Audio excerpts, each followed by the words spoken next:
Javier, ¿qué tal? ¿Cómo le va? ¿Cómo anda? ¿Qué tal, Eduardo? ¿Cómo estás? Último tramo, ¿no? Sí. Listo. La recta final. ¿Y cómo viene? Estamos tranquilos porque cuando vos das tu mejor esfuerzo no tenés nada para recriminarte. Ahora llega el momento en el cual la gente decide, pero nosotros estamos dando nuestro mejor esfuerzo. Quedan ya pocos días de campaña. Nosotros hacemos nuestro cierre de campaña el día lunes en el Movistar Arena a las 19 horas. ¿Lunes? Sí, el lunes. Así es que ya después... En el mismo lugar donde está cantando Luis Miguel ahora. Exactamente.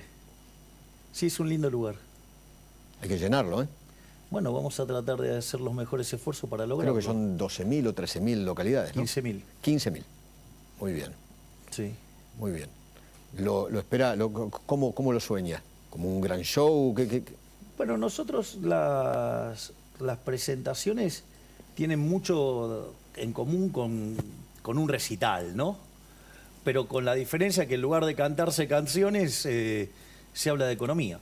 O sea, nosotros, y en general, en esta faceta nueva, te diría más, digo, de cómo sacar a la Argentina de este ¿Usted va a ser el único orador o todos los candidatos van a hablar? No, voy a ser el único orador. Único orador, sí. Para el cierre de la campaña. Ok, consignas suyas hemos escuchado un montón, ¿no? Durante el último año, ¿no? Porque usted viene haciendo campaña, creo que fue uno de los primeros que arrancó la campaña hace un año. ¿Podemos ir punto por punto y me dice el cómo? Sí, claro. Porque lo más importante para la gente es el cómo. El qué ya lo sabemos. A ver, pongamos consignas, dale.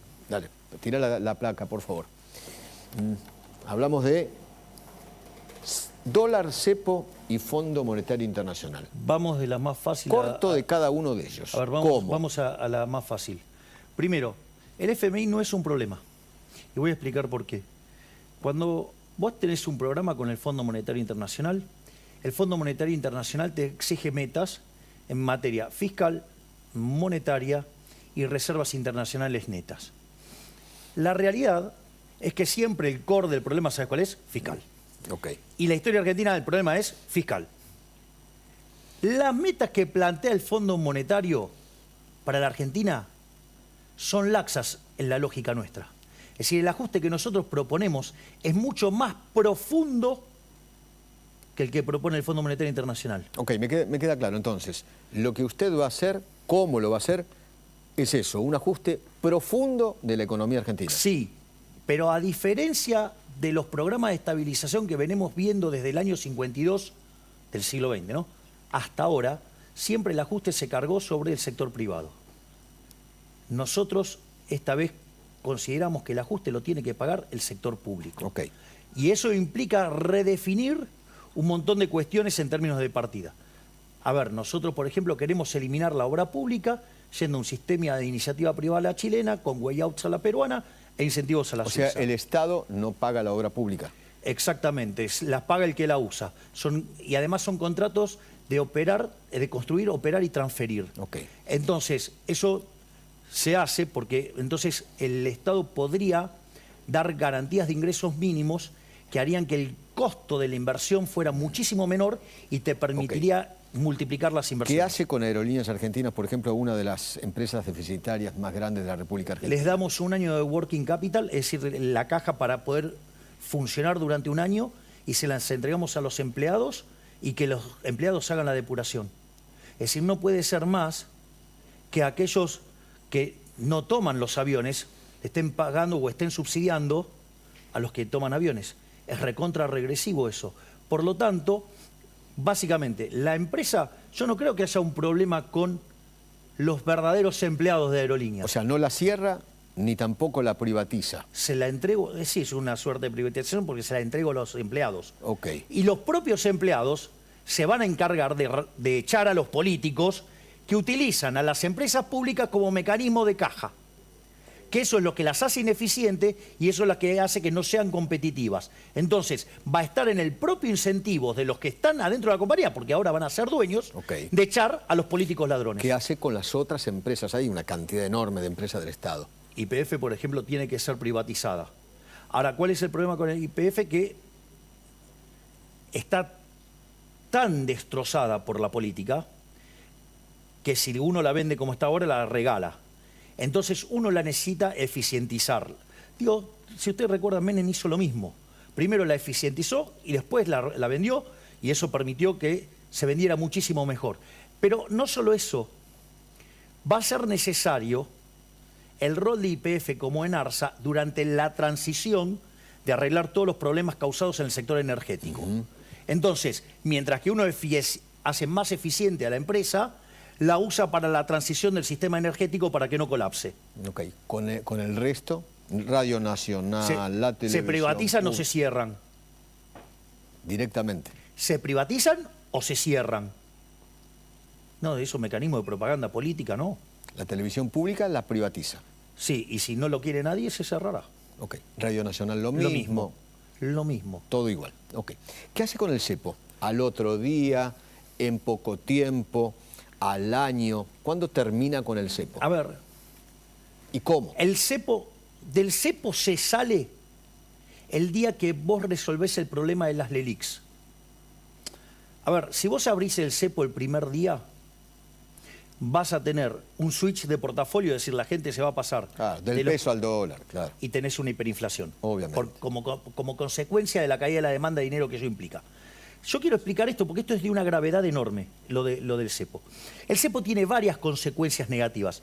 Una es que te quedan pesos atrapados en el sistema. Eso se llama sobrante monetario. Para tener una idea, el sobrante monetario de hoy es peor que el que teníamos en la previa al Rodrigazo. El Rodrigazo implicó multiplicar la inflación por 6 y los pobres por 5. Es decir que, hagamos la cuenta, que nos iríamos a niveles de inflación de pique de 900% y pobreza no hay forma de multiplicar 900, por 5 porque no... 900% anual. Sí, pero de inicio. De inicio. Bien. Y una mensual de 2 dígitos arriba de 20 y pico. Sí, digo, hacer la anualizada de eso. Sí. Digo. Pero a lo que voy ese es el primer punto. La otra consecuencia que tenés muy negativa es la relación entre los pasivos monetarios remunerados, llámese el ELIX, contra la base monetaria. Ese número está en torno a 3. Ese número, ¿sabes cuándo se vio en la historia argentina? En el primer trimestre del 89, la previa de la hiperinflación de Alfonsín. Entonces, si uno no arregla ese problema en el balance del Banco Central, uno desata una caja de Pandora que hace que explote una hiperinflación y... Antes de terminar con el cepo, necesita arreglar la LELIQ. Claro. Okay. Y nosotros para eso tenemos una propuesta muy concreta. Nosotros cuando hablamos de dolarización, que es en la moneda en que se liquida el Banco Central, después es competencia de moneda y se puede usar la moneda que a uno se le dé la gana. Suponete lo siguiente, tenés que hacer un contrato con un petrolero, puedes hacer en WTI, con alguien que se dedica al gas en BTU, ¿sí? O digamos si vos querés, no sé, en soja, digamos lo que cotiza la soja en Chicago. A mí me da lo mismo, la moneda la elige cada uno. Pero vos tenés que liquidar el Banco Central. Nosotros proponemos, por una cuestión de facilidad, liquidarlo en dólares. ¿Cuánto cuesta liquidar el Banco Central hoy? Cuesta 40.000 millones de dólares. Son 30.000 millones de dólares del ERIX y 10.000 millones de dólares de base monetaria. La verdad que un país que estuviera integrado en el mundo, eso es una moneda. Pero Argentina, digo, con los cavernícolas que tenemos... No se puede. Exacto. Ahora, ¿qué es lo que tenemos en el activo del Banco Central para rescatar esto? Cuando vos mirás las reservas brutas y limpias de las cosas que no son del Banco Central, vos tenés la posición de oro, la posición de DEX, la posición de CEDESA, la posición del BIS. Eso suma casi 10.000 millones de dólares. Es decir, que vos tenés dólares físicos, o te podés hacer de dólares físicos, para rescatar la base monetaria. Entonces vos me decís, bueno, pero todavía me falta rescatar los 30.000 millones de dólares del ELIX. Está vendiendo la joya de la abuela, ¿no? Sí, entramos más peligrosos. Bueno. Digo, es cierto. De vuelta.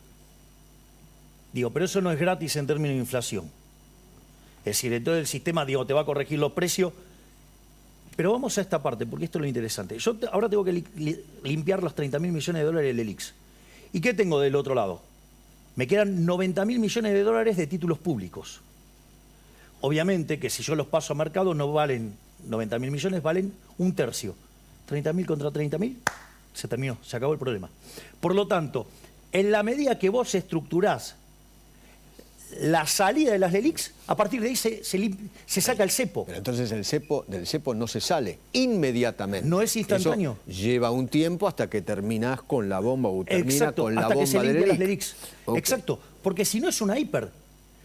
Y yo digo, no estoy dispuesto a cargarle a los argentinos una hiper, porque una hiper va a llevar los niveles de pobreza arriba del 90%. Salir del cepo implica un solo dólar, no Obviamente. 50 y pico como hay ahora. Exactamente, se unifica el mercado de cambios.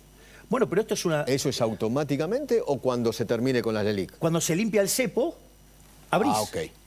Cuando se limpia el cepo, se abre. ¿Y eso en cuánto cree usted que lo puede hacer?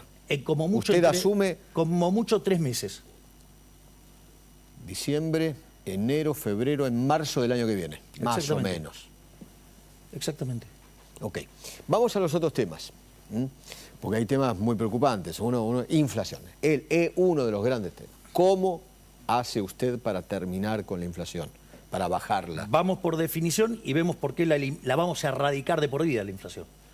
La inflación Mire es... que queda grabado eso, ¿eh? Con Mauricio Si Macri... nosotros llegamos al poder, si yo soy presidente y dolarizo, es decir, elimino el Banco Central, se terminó la inflación en Argentina. Mire que Por Mauricio eso tomo Macri en campaña, como usted ahora, dijo en 5, es fácil, en 5 minutos. ¿Sabes cuál es el la problema, termina. Eduardo?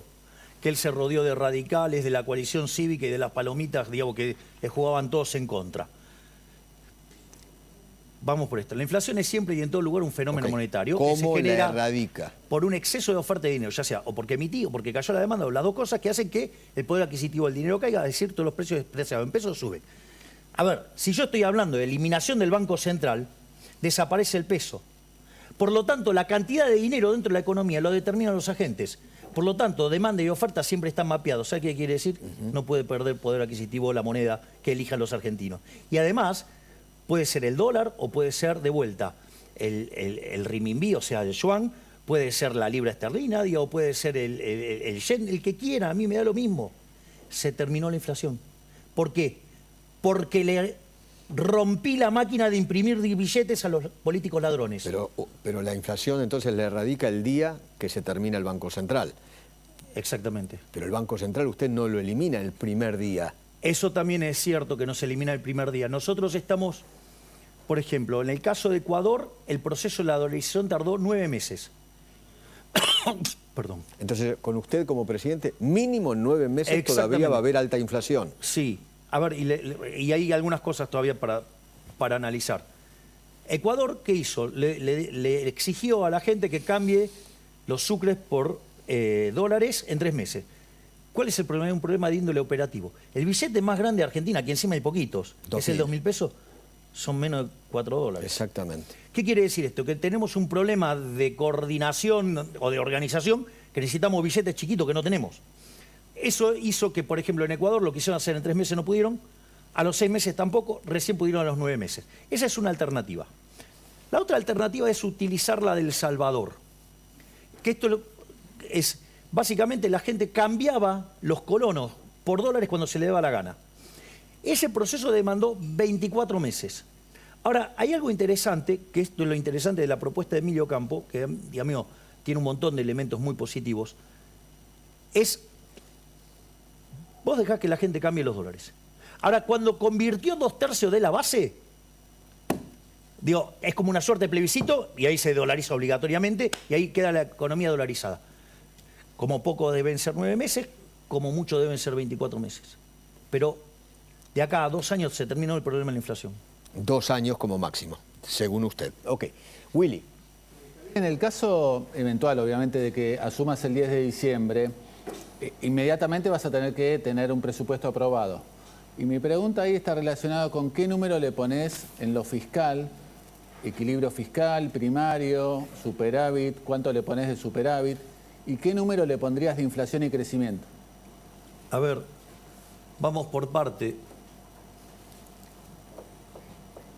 Sistemáticamente, cuando me ha tocado votar en las cuestiones presupuestarias, he señalado que cualquier presupuesto con déficit fiscal es inmoral. Por lo tanto, no acepto presupuestos, ¿sí?, que tengan déficit fiscal. Primer punto. Segundo punto, obviamente que ello requiere ajuste. El ajuste no tiene que caer en el sector privado, tiene que caer sobre las partidas de donde muerde la política. Se terminó que pague el ajuste el sector privado, lo tiene que pagar la política. Entonces, no acepto ningún presupuesto con déficit fiscal. No acepto ningún presupuesto ¿sí? Que tenga aumento de impuestos. Si quieren hacer otra cosa, no sale y gobernaré con el del anterior y se licuarán las partidas. Y con lo cual, digamos, o sea, las transferencias discrecionales, que son esos 5 puntos del PBI, que usan como resultado del desvío entre la inflación que pone en el presupuesto y la observada, bueno, todo eso lo vamos a hacer ahorro fiscal. Las cuentas las vamos a poner en orden. Se acabó el déficit fiscal también.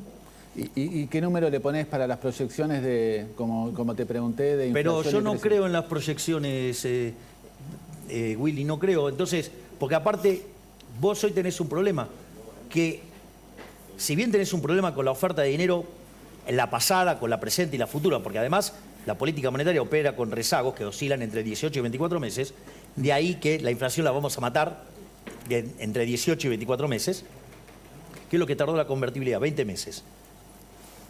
El problema es que vos tenés una caída de la demanda de dinero. Y esa hace que sea absolutamente imprevisible qué va a pasar con la inflación.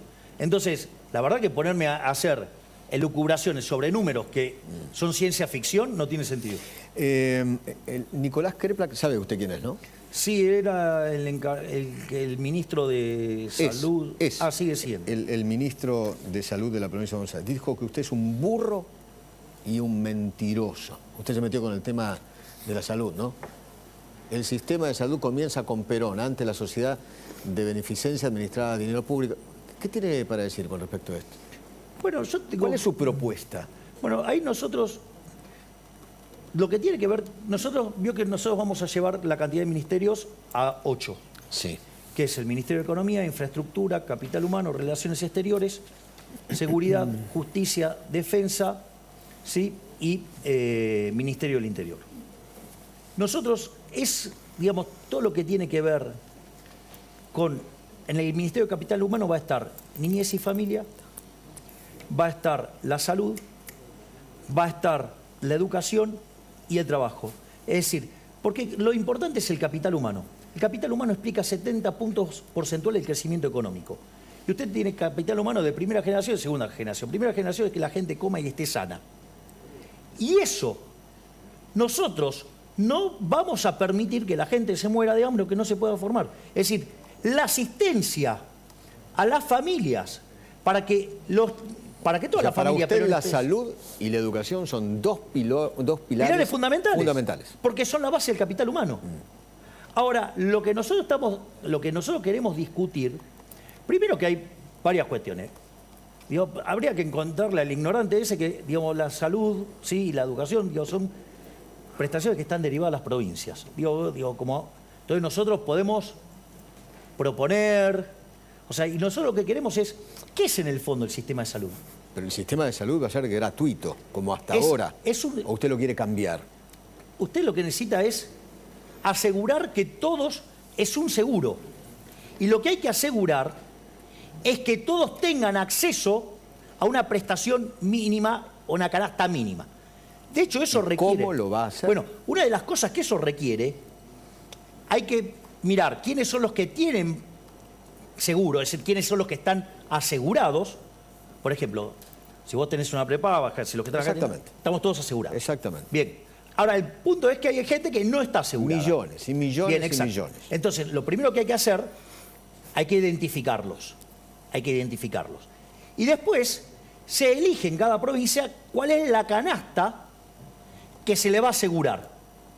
Y una vez que se le asegura esa canasta, esa persona elige en un sistema competitivo quién se la brinda. O sea, como en la educación usted propuso el voucher, ¿va a haber un voucher para la salud? Trabaja como una suerte de voucher. Te dan una tarjeta y vos vas y te haces, digamos, que te brinden esos servicios. Es más, una de las cosas que nosotros estamos planeando y que las vamos a traer, que está perfectamente implementado en México, que es maravilloso, son hospitales ambulantes. O sea, concretamente son 18 micros, 18 camiones, y te dan prestaciones, porque, el doctor Signa acá lo podría decir. Ahí está. Lo más importante que es la prevención, la detección temprana de estos problemas. Bueno, ¿qué es lo que hace esto? Lleva todos esos servicios... Claro, porque el hospital es de última instancia, ya estás... Exacto. Entonces, ¿qué es lo que hacen estos sistemas? Van, por ejemplo, a una intendencia, se ponen en una intendencia, y se determina cuántos días es necesario estar. En algunos casos puede demandar 3 días, en otros casos puede demandar un mes. Pero es un mecanismo por el cual uno le lleva la salud a la gente. Entonces van, se atienden, se hacen los análisis y algunas cosas se pueden resolver ahí mismo y si son muy complejas se derivan al hospital. Claudio. Sí. Javier, voy a agregar, leí el artículo, por supuesto, donde lo critica Kreplak. Usted tiene razón, Kreplak es un burro, acá lo dijimos 1000 veces, porque solo le voy a dar a Kreplak varias fechas para que vea que usted en algún punto tiene razón. El hospital de clínicas que todos conocemos, de la Universidad de Buenos Aires, en la avenida Córdoba y Ascuénaga, se fundó en 1881, no estaba Perón. No era Perón, claro. El Hospital Italiano de Buenos Aires se fundó en el año 1872, no Tampoco estaba Perón. El Hospital Rivadavia, la maternidad del Hospital Rivadavia, se fundó en el año 1921, no estaba Perón. El Hospital Ferroviario se fundó en el año, se inauguró en el año 1940, no estaba Perón todavía como presidente. De tal modo que la salud pública, la salud pública es la salud. No es solamente la salud del público, es la salud general de una población. Es más, si usted me permite, doctor, para complementar lo que usted está diciendo. Argentina a fines del siglo XIX tenía el mejor sistema de salud del mundo. Eso estoy diciendo, exactamente. Claro, bueno, por eso digo que es para complementar. ¿Y cómo se formó? Porque esto es lo interesante. ¿Cómo se formó? ¿Cómo se agrupaba la gente? Por comunidades. Por colectividades, eventualmente. Exactamente. Entonces aparece el hospital italiano, el español, el alemán. Exacto. Claro. Sí fue. Después, ¿de qué otra manera se agrupaban? Se agrupaban por trabajo. Sí, las obras sociales. Entonces, por ejemplo, ¿cuál fue la primera obra social más grande de todas? La fraternidad. ¿Por qué cuál era el negocio más grande de la Argentina? Los ferrocarriles. Y por eso fundaron el Hospital Ferroviario en 1940. Claro. Es más, después apareció Onganía que destruyó todo, Sí, porque bueno, la ley 18610 es la ley de Onganía que le regaló las obras sociales a los sindicatos, que ahí empezamos a romper el sistema. Pero déjeme contarle algo de esto que usted decía, Javier. En la Argentina hay ya una propuesta mínima de asistencia o de acceso a la salud que se llama Programa Médico Obligatorio, PMO. Esto lo creó el ministro Alberto Massa en la época de Menem y todavía sigue funcionando. Usted tiene que garantizarle prestaciones mínimas y el PMO debería actualizarse, por supuesto. Es una propuesta de beneficios mínimos indispensables para cualquier persona. es la canasta de seguros que mencionamos recién, Exactamente, doctor. por eso digo, existe ya, hay que mejorarla y generar equidad en salud, que es el término que yo le propongo que use, la equidad en la salud, la equidad en el acceso a la salud. Creo que esto es lo que deberíamos profundizar un poco. Pero lo que dijo Kreplak es una burrada, está claro, porque antes de Perón había salud. No hay absolutamente ninguna. Perón encontró un secretario de salud que se llamó Carrillo y organizó alguna cosa vinculada con la propuesta de generar más camas en la República Argentina, que también lo podemos discutir cuando quiera. Lo cierto es que hace falta tender puentes entre todos estos subsistemas. Y la verdad es que a lo mejor un seguro universal de salud, al tipo como se hace en Europa, como se hace en Italia, o en Francia, o en Gran Bretaña, podría ser una alternativa absolutamente válida. Es lo que nosotros estamos proponiendo. Claro. Usted lo llama voucher, en Europa lo llaman Está bien, pero seguro. Porque ahí el punto es si yo decido financiar a la demanda o a la oferta. Cuando yo decido financiar la demanda, genero competencia y genero bienes de mejor calidad. Claro. Ese es el trick. O sea, nadie se queda sin salud, nadie se queda sin educación, nadie pierde esos bienes a los que accede. Lo que cambia es el mecanismo a quién se lo financia. Si yo financio la demanda o si yo financio la oferta. Cuando financio la oferta, termino generando clientelismo y encontramos esta solución. Ok, ¿pasamos a otro tema? Sí, claro. Así vamos puntualmente al cómo usted lo va a hacer. Inseguridad. ¿Cómo va a hacer usted para bajar la inseguridad? Terminar es imposible, Bueno, pero bajar los índices de asesinatos y violencia. Acá ganan los delincuentes, nunca las víctimas. Bien, pero ese es un punto fundamental. Nosotros, ¿qué es lo que hemos dicho? Hay una nueva doctrina en materia de seguridad para nosotros, que es el que las hace, las paga. ¿Qué quiere decir esto? Se terminó con el zafaronismo. Porque ¿qué es lo que hizo el zafaronismo? Puso a la víctima en el lugar del victimario y al delincuente como una víctima. O sea, invirtió una víctima de la sociedad. Exacto, invirtió los planos. Entonces, Esto pasó a mediados de los 60 en Estados Unidos, en New York. Esto fue lo que inspiró a Gary Becker a escribir lo que se llama el artículo Crimen y Castigo, donde desarrolla el análisis económico del derecho, cuya aplicación práctica, ¿quién es? Giuliani, y funcionó muy bien. Ese es, si usted quiere, nuestro... El sistema de las ventanas rotas. Exactamente. Es decir, si rompen una ventana y la pagan... Si empiezan por el delito menor y no haces nada como Estado, seguramente va a aparecer un delito mayor. Ese es el primer punto, o sea, una doctrina de seguridad. Otra cosa que nosotros proponemos, las áreas de seguridad interior y la defensa nacional e inteligencia van a estar integradas. De hecho, esta es la primera vez en la historia que un vicepresidente en Argentina no va a ser decorativo. Es decir, Victoria Villarroel va a estar a cargo de, va a hacer algo que lo va a organizar ella, los temas de seguridad interior y defensa nacional. Y eso, estas fuerzas tienen que trabajar de modo integrado, porque si trabajan de modo integrado, el combate con el crimen es mucho más fácil. Pero perdón, espere porque está metiendo en un tema muy urticante, porque una cosa son las fuerzas de seguridad y otra cosa son las Fuerzas Armadas. Bien. Las Fuerzas Armadas no pueden estar para combatir el delito. No. Lo que estoy diciendo es... Estamos hablando de inseguridad. Que hay algunas cosas que tienen que estar integradas en términos de manejo de la información y división del trabajo. Eso quiere decir. Ahora, esto implica, de hecho, los uniformados, o sea, el ejército no se puede meter a... Hay una ley. Exacto. Hay una ley. Bueno, pero aparte tiene que ver con la Convención de Ginebra. No pueden hacer inteligencia, no pueden... Por eso. Okay. No, pero por eso. No estoy diciendo que los vamos a mandar para eso. Lo que estoy diciendo es que el sistema tiene que estar integrado para eficientizar... Y son una parte del Estado. Bien, exacto. Entonces, que es otra cosa distinta. Y de hecho, fíjese que cuando han pedido que había que llevar al ejército, tanto Victoria como yo hemos dicho que no. Porque un uniformado no puede poner a tirarse a alguien que está disfrazado de civil. Está claro, ¿no? No.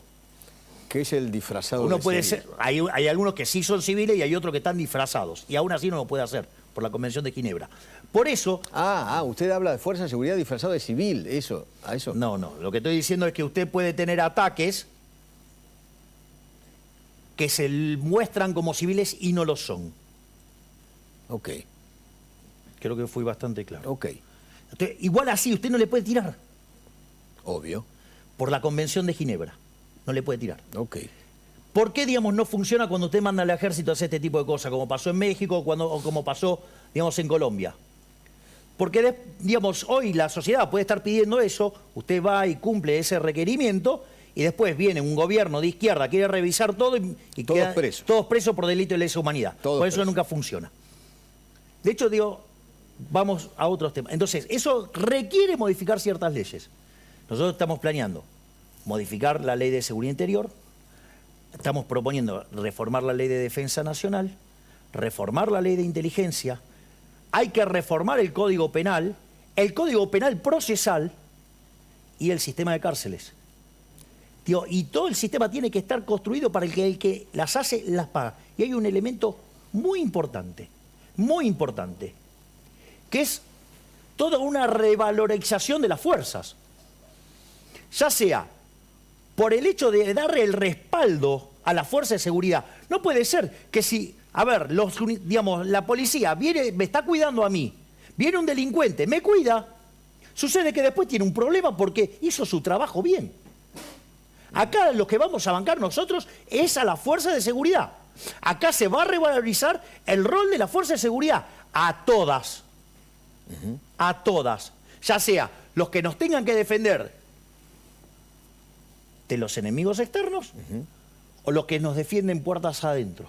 Okay. Pero, no puede ser... Lo mismo, usted me está hablando de delincuencia común. Exacto. ¿Qué va a hacer con los narcotraficantes? Con el narcotráfico. Al narcotráfico hay que ir y perseguirlo. ¿Le puedo dar un dato? Sí. ¿Cuántas personas de la fuerza de seguridad que combaten el narcotráfico murieron en Rosario? Desconozco el dato. Gaby, ¿sabés? Seguramente se refiere a la policía de Santa Fe, que no murió ninguna. Ninguna. Significa que son parte del problema. Claro. significa que el poder político es cómplice. Bueno, nosotros no vamos a ser cómplices de eso. Está claro que el problema está entonces en la órbita política. Es una decisión Política. Bueno, nosotros tenemos la decisión de terminar con eso. Con la delincuencia común también es una decisión política. Obvio. Ok. Pasamos, Guada, vos querías preguntar algo, ¿no? Sí. ¿Qué tal, Javier? ¿Cómo estás? ¿Qué Buenas tal, tardes. Guadalupe? Y mencionás una reforma del Estado, mencionás achicar la cantidad de ministerios, mencionaste la palabra privatización de los medios estatales o cerrarlos directamente. ¿Cómo pensás hacerle frente a la resistencia gremial, que es el talón de Aquiles de todos los gobiernos no peronistas? A ver, yo creo que una de las cosas que nosotros estamos planteando, y es parte de nuestro Ministerio de Capital Humano, es la modernización del sistema laboral. Vamos a ponerlo en números. La cantidad de personas que tienen empleo en el sector privado formal, hace 11 años, 12 años que está clavado en términos 6 millones de puestos de trabajo. El problema es tan grande que hay 8 millones afuera. ¿Cómo las incorpora? ¿Cómo? Bien, ¿Cómo hace? nosotros lo que estamos proponiendo es ir a un sistema de seguro de desempleo como el que utiliza la UOCRA, no es que estamos proponiendo nada nuevo, pero con mayor profundidad financiera, donde lo que se le daría es entrada a compañías de seguro. Entonces, vamos a esta situación. Hoy los sindicalistas, su modelo de negocio está en jaque, ¿no? Sí. Porque hace años que no se genera puesto de trabajo, porque es una economía que viene en decadencia. El PIB per cápita en los últimos 12 años cayó más de 13%. Porque además las organizaciones sociales le ganaron la calle, el dinero. Ese es el punto. Y entonces el modelo de negocio lo tienen en jaque. Entonces tienen un modelo que tiene 6 millones de cápita y amenazado. ¿Esto qué les propone? ¿Qué les permite? Pasar de un negocio de 6 millones a 14 millones. Hay un negocio que tiene que ver con 8 millones de cápitas en términos de seguro. ¿Quién lo va a aprovechar? Las compañías de seguro. ¿Qué es lo que va a pasar? Se van a asociar las empresas aseguradoras con los sindicalistas y van a generar un mercado que en lugar de ser de 6 millones sea de 14 millones de personas. ¿Y qué es lo interesante? Se limpia la señal de precio. Al limpiarse la señal de precio en una economía que se estabiliza, que erradica el riesgo de devaluación, porque no va a existir más, porque vamos a dolarizar, que se termina, que se pulveriza el riesgo de contraparte, ya sea por el rebote de la actividad económica y por el ajuste fiscal que nosotros proponemos, con la reducción de lo que es el riesgo de tasa de interés, con lo cual el riesgo país en Argentina se va a desplomar. Eso significa que usted va a tener un shock de inversiones muy fuerte como consecuencia de ello. ¿Y que va a ser intensivo en qué? En trabajo. Porque además lo que vamos a trabajar es la parte de la industria del juicio que tiene que ver con esto de que todas las multas, que es lo que hace que el despido sea una cosa imposible que puede terminar quebrando una empresa. En especial las pymes, ¿no? Exactamente. Son las que dan el 70% del trabajo en la República Entonces, Argentina. ¿qué es lo que quiere decir esto? Que este tipo de reforma lo que va a facilitar es que toda la expansión que se va a generar a partir de estabilizar, de bajar la tasa de interés, de bajar los impuestos, además va a ser muy intensiva en trabajo. Esto no es un tema menor, porque si yo digo de tener 6 millones de personas en el sector formal, paso a 14. Una de las cosas que pasa, que me cambian los números previsionales, ¿sí o no? Si yo además voy a crecer, voy a tener mayores salarios, porque tengo más productividad. Si además... Más aportes para los jubilados. Y si además, como yo ahora tengo mejores salarios, voy a aumentar la PEA, es decir, la parte de la población que participa. ¿Qué quiere decir? Que todos los key value drivers del problema del sistema previsional me abren las puertas para que de segunda generación pueda reformar el sistema previsional sin tocarle el derecho de nadie. Segunda generación, usted habla de 2 años o más. Sí, o 4. O 4. Okay. El tiempo pertenece al creador. ¿Qué pero... hace con los planes sociales? ¿Qué hace con los piquetes? Porque esto va atado. Bien. A ver, los planes sociales, nosotros consideramos que aquellos que reciben un plan social son víctimas, no victimarios.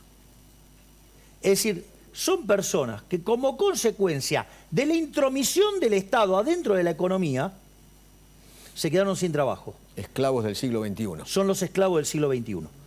Entonces, nosotros no consideramos que tienen que ser eliminados los planes sociales. Lo que hay que hacer es terminar con los intermediarios políticos, con los gerentes de la pobreza, con los beligones de la vida, los delincuentes que le sacan plata a la gente. Entonces, los planes sociales no se tocan. Es decir, ahora, lo que va a cambiar es el concepto. Pero cobrar un plan social de por vida, No. Lo que va a cambiar es el concepto. porque acá vienen cobrando planes sociales Eso- 3 generaciones de Pero eso, argentinos. Eduardo, eso es cierto. El abuelo, el papá, ahora el hijo, Pero, y Eduardo- ahora este hijo va a tener otro hijo. Pero Eduardo, eso es cierto, pero eso ocurre porque esta economía no genera puestos de trabajo, porque esta es una economía que no crece, porque esta es una economía que se estanca. Es una economía que arrancó el siglo XX siendo la más rica del mundo y hoy el tipo de cambio paralelo es 140, tiene 45% de pobres y 10% de indigentes. Acá hay algo que anda ¿Usted mal. cree que los que cobran los planes sociales quieren ir a trabajar, tener una responsabilidad, Sí. levantarse una hora, Sí. trabajar 8 Sí, horas? sí, porque la gente responde a los incentivos. Lo que nosotros estamos planteando es un cambio también de la política de asistencia social. Por eso se llama capital humano. Y por eso es tan revolucionario y por eso, digamos, a nuestra responsable de capital humano, a Sandra Petrovello, que te agradezco que vos le hiciste una excelente entrevista. Gracias. Digamos, nos llaman de todo el mundo porque es un concepto nuevo. Porque deja de ser darte el pescado para enseñarte a pescar. Es decir, te genera las herramientas para que puedas salir. La dignidad, el trabajo es dignidad. Exacto, pero pero no es algo aislado. Lo que quiero que se comprenda que no es algo aislado. Por eso es, cuando nosotros empezamos con capital humano, ¿qué hablamos? Niñez y familia, y salud. Porque si la gente no forma su cerebro, los chicos, en los primeros 3 años, tenemos un problema. Si la gente no está sana, tenemos un problema. Cuando uno mira el despegue del crecimiento en el mundo en el siglo XIX, ¿la clave cuál fue? Y, por ejemplo, el agua potable. O sea, empezaron a tomar agua que no estaba sucia. Que igual a los parámetros que tenemos hoy estaría, no sé si la tomaría. Pero la clave es darle de comer a los chicos entre 0 y 3 años. Exacto. Sí, pero darle contención en todo ese proceso. Claro. ¿Para qué? Y que además tengan salud. ¿Para qué? Para que cuando después entran al colegio, el colegio no sea un comedero, sea un lugar donde se llenan de herramientas para aspirar a una vida mejor. Vamos justamente al último tema, la educación. ¿Cómo hace para que haya una mejor educación? Gente más formada. Bueno, por Porque el eso. conocimiento es la clave en un país. Yo estoy totalmente de acuerdo. Si yo estoy diciendo que 70 puntos del crecimiento económico lo explica el capital humano, está claro que para mí capital humano y Gary Becker, digamos, son Es mejor que el litio, la soja, la ganadería, todo junto. Exactamente, le voy a explicar por qué. ¿Por qué, digamos, Japón, a pesar, digamos, de todos los problemas que tuvo, qué recursos naturales tiene Japón? El 70% es roca, Ok, entonces, ¿en qué se basa? en el conocimiento. ¿En qué se basan todos los tigres asiáticos? En el conocimiento. Es decir, por lo tanto, el conocimiento es fundamental. Lo que uno hace en materia de educación, entonces, hay una parte que es cómo llegan esas personas al sistema educativo. Si no arreglamos la parte en cómo le damos el capital humano de base, Ok. tenemos un problema. Ahora, una vez que está en el sistema, lo que nosotros proponemos es que el sistema, de vuelta, ¿quién tiene que ser el que recibe el subsidio? ¿La oferta o la demanda? Porque si yo el subsidio se lo doy a la oferta, se cobran la plata y después me dan un servicio espantoso y se quedan con el monopolio encima. Y además me adoctrinan, tengo un montón de otros problemas. Tiene a los Baradel de la vida. Bien, exacto. Así como tiene a los Beliboni, acá en la educación tiene a los Baradel de la vida. Sí, hay otra parte más importante, que es, digamos, o sea, los que fijan los contenidos, Por entre eso, otras cosas. Entonces, los cetera de la vida. Entonces, ¿qué es lo que nosotros pretendemos? Pretendemos que en lugar de darle el subsidio a la oferta, se lo tienen que dar a la demanda. ¿Para qué? Para que eso genere competencia. Y eso, la competencia... Mire, el sistema de voucher, por ejemplo, se usa en... Conocí la persona que lo maneja. En Suecia. Tiene 40 colegios. Tiene 25.000 alumnos. Los que participan de ese programa son los mejores en ciencia, los mejores en inglés y los mejores en matemática. El resultado es... Pero se matan por entrar en esos colegios.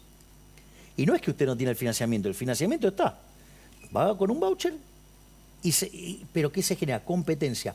¿Qué me van a decir? ¿Que los suecos tienen mala educación a nivel mundial? Entonces, ¿se puede hacer? Sí. Ok. El problema es que vamos contra los que manejan esas cajas. Y ahí está el problema. El problema no es que Usted no puede hacer cosas... Terminar con las mafias, digamos. Exactamente, porque de ahí también come la política. Ok. ¿Le puedo pedir un favor? Sí, claro. 30 segundos. Charlamos 40 minutos. 40 minutos. Se me pasó como si nada. No, mejor. 30 segundos, ¿por qué deberían votarlo el 13 de agosto? Lo único que tengo para decirles, argentinos, es que una Argentina distinta es imposible con los mismos de siempre. No podemos pretender resultados distintos haciendo siempre lo mismo. Y hoy, básicamente, el problema radica es que la solución está en manos del propio problema. Por eso los únicos que venimos a proponer una solución verdadera somos nosotros, los liberales, que proponemos un cambio de 180 grados para volver a los valores de Alberdi, volver a las ideas de la libertad, y que esto sirva para ponernos de pie y que de acá a 35, a 45 años volvamos a ser una potencia mundial. Gracias, Gabriel. Gracias, Eduardo. ¿Todo bien? Todo bien. Gracias. Gracias. ¿Se sintió cómodo? ¿Absoluto? Bien.